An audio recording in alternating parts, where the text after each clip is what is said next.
Hello Texer, Peraturan Menteri Keuangan Republik Indonesia Nomor 5 Tahun 2020 tentang buku pelajaran umum, kitab suci, dan buku pelajaran agama yang atas impor dan atau penyerahannya dibebaskan dari pengenaan pajak pertambahan nilai.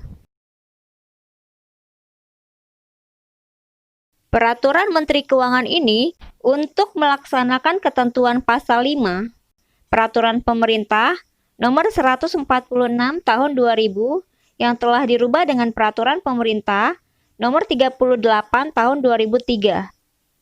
Dalam peraturan ini, yang dimaksud dengan buku adalah karya tulis dan atau karya gambar yang diterbitkan berupa cetakan berjilid atau berupa publikasi elektronik yang diterbitkan secara tidak berkala.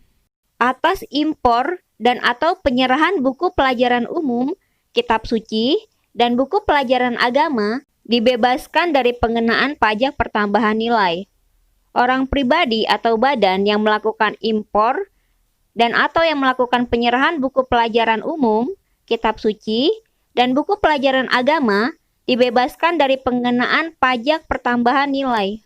Yang dimaksud buku pelajaran umum merupakan A. Buku pendidikan sesuai Undang-Undang Nomor 3 Tahun 2017 tentang sistem perbukuan, atau B. Buku umum yang mengandung unsur pendidikan. Buku umum yang mengandung unsur pendidikan dapat diberikan fasilitas dibebaskan dari pengenaan pajak pertambahan nilai dalam hal memenuhi ketentuan sebagai berikut. A.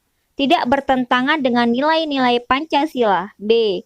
Tidak diskriminatif berdasarkan suku, agama, ras, dan atau antar golongan. C. Tidak mengandung unsur pornografi. D. Tidak mengandung unsur kekerasan. Dan atau E. Tidak mengandung ujaran kebencian. Dalam hal persyaratan ketentuan tidak dipenuhi, penerbit dan atau importir buku umum wajib membayar pajak pertambahan nilai sesuai Undang-Undang Pajak Pertambahan Nilai. Persyaratan yang tidak dipenuhi didasarkan pada putusan pengadilan. Kitab suci dibebaskan dari pengenaan pajak pertambahan nilai terdiri atas A. Kitab suci agama Islam meliputi kitab suci Al-Quran termasuk tafsir dan terjemahannya dan juz amma.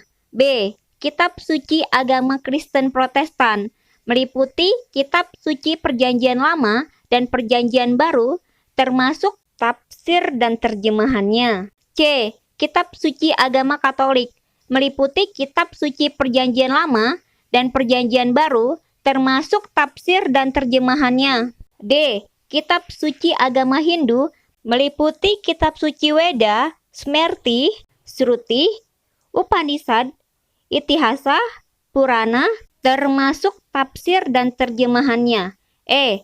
Kitab suci agama Buddha meliputi kitab suci Tipitaka atau Tripitaka termasuk tafsir dan terjemahannya. Dan F. Kitab lainnya yang telah ditetapkan sebagai kitab suci oleh menteri yang menyelenggarakan urusan pemerintahan di bidang agama atau pejabat lain yang ditunjuk oleh menteri dimaksud. Pada saat peraturan ini berlaku, Peraturan Menteri Keuangan Nomor 122 Tahun 2013 dicabut dan dinyatakan tidak berlaku. Peraturan Menteri Keuangan ini berlaku pada tanggal 10 Januari 2020.